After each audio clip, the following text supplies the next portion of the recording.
भीती दिसते यांच्या चेहऱ्यावर. काहीतरीच काय बोलतेस तू? नरसिंहाला कसली आली आहे भीती? पहिल्यापासून असा बेडर आहे त्याला ना मी घाबरलेला कधी पाहिलाच नाहीये. म्हणून तर आज राजकारणात इतके वर्ष उभा आहे.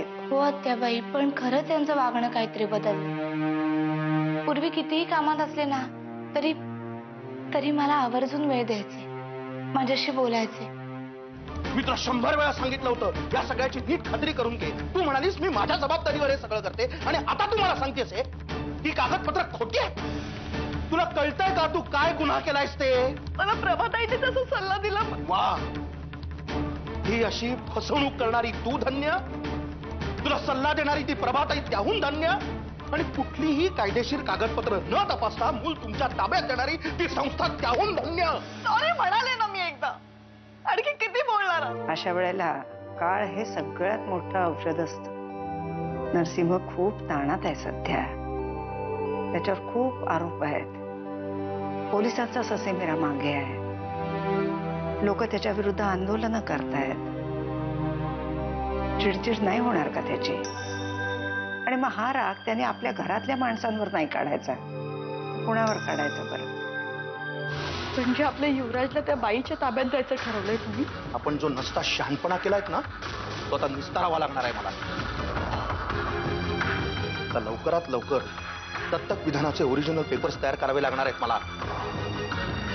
पण कृपा कर माझ्यावर, तोपर्यंत शांत राहा. काहीही नवीन उद्योग करून ठेवू नकोस.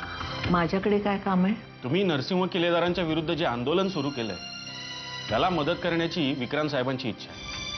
काय मदत करणार आहेत ते? म्हणजे आमरण उपोषणाला बसणार आहेत की आमच्या मोर्चात सहभागी होणार आहेत? नाही माई, म्हणजे तसं नाही. मला वाटलंच होतं तुमच्या साहेबांची यापैकी काहीही करायची इच्छा नसणार.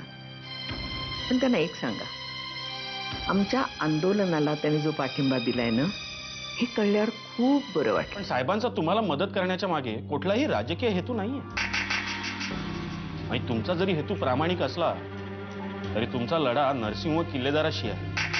माफ करा पण जरा स्पष्टच बोलतो. मी त्या किल्लेदारांना दाद देत नाही म्हटल्यावर त्यांनी तुमच्या मुलीला गळाला अडकवण्याचा प्रयत्न सुरू केला. आणि काय छापलंय काय यात? काय माझ्या विरुद्ध छापलंय ना? नरसिंह किल्लेदार कसा भ्रष्टाचारी नेता आहे, आजपर्यंत जनतेला त्यानं कसं लुबाडलंय, फसवलंय, हेच ना? आणि हे वाचण्यात तुम्हाला आनंद मिळतोय? अहो नाही, काहीतरी काय बोलताय? हे वाचण्यात कसला आला आनंद? नाही का? मग काय शिकवणी लावली भावाकडून इंग्रजीची, आणि त्यासाठी तुला हा पेपरच सापडला, दुसरं काही सापडलं नाही? अहो तुम्ही उगीच गैरसमज नका करून घेऊ. बस, यापुढे एक शब्दही बोलू नकोस.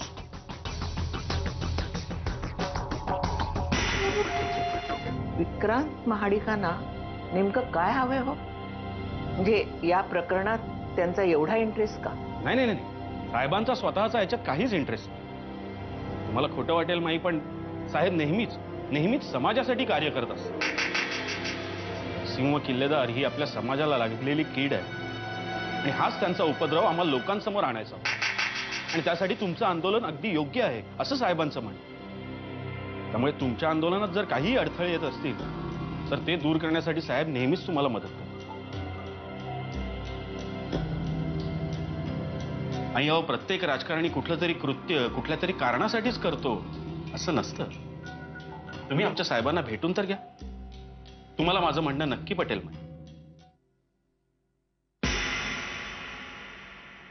ठीक आहे. ताई, तुला काय झालंय मला माहित नाही आणि तू तसं सांगतही नाहीयेस ताई. पण एक गोष्ट लक्षात ठेव, तुला काहीही सांगावंसं वाटलं तर मला सांग. मी नेहमी तुझ्या बरोबर आहे.